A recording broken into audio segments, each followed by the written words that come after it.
I decided to build my own Starlink 12-volt conversion kit to have my Starlink work off of battery power or off of a cigarette lighter versus the inverter.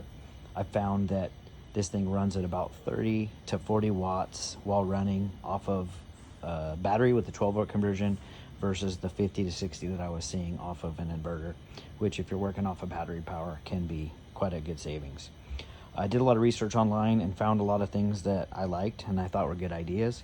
A lot of these components were in a site I saw that some overlanders had done the research. I was very grateful that everyone had done it. I did make a few changes myself. I decided to build this in a Bass Pro Shops type case that's really a knockoff of like a Plano case.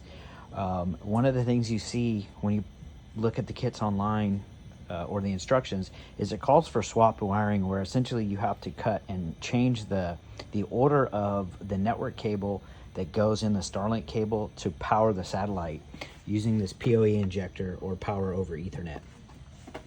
I didn't want my wires being confusing. I wanted to be able to use any kind of network connector. So what I did was these jumpers in here, I swapped the wiring with these in and out of the power setup.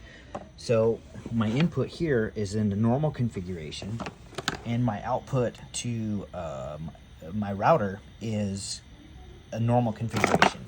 So what I did was I used the TP-Link portable router and you set that up. I put screws and stuff on that to set it on top. And then I didn't want to cut into the Starlink cable itself. So what I did was I sacrificed the Starlink network cable, and then what I did was I cut into it, followed the instructions online with the power wires, and then I simply plug this in here, plug the satellite connection in there. This goes in, it injects the power to run the satellite and the modem. And then I can set the router on top. Router goes on top. The input line goes there. I set this 12-volt connector up, plugs in here.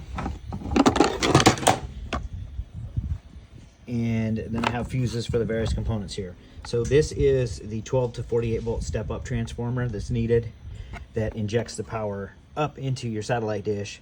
Then this powers or sends the internet signal to your router. And the neat thing is the Starlink app still works on your phone. What it does is it goes in a remote web based setting, but you can still stow the satellite, you can still control the satellite without it being plugged into the 110 setup. I didn't want to cut into my Starlink cable because I wanted to save that for if I wanted to use the 110 stuff, versus where I've seen some people cutting things up. Then what this does right here is this is my 12-volt input, and I can use this to power it. I can use these jumper leads to power it.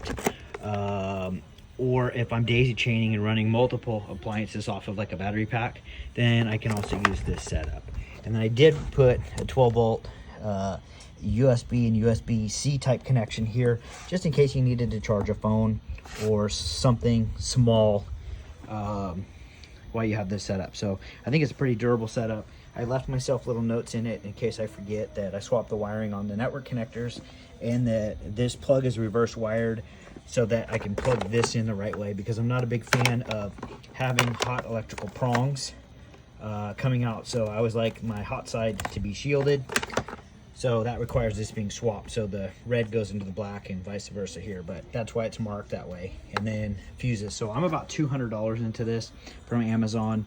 Some of the kits had routers that were about $500. So overall, I've tested it a few times. I'm pretty happy with it. Hit me up if you have any questions, and I'll post the information that I'd used to build this.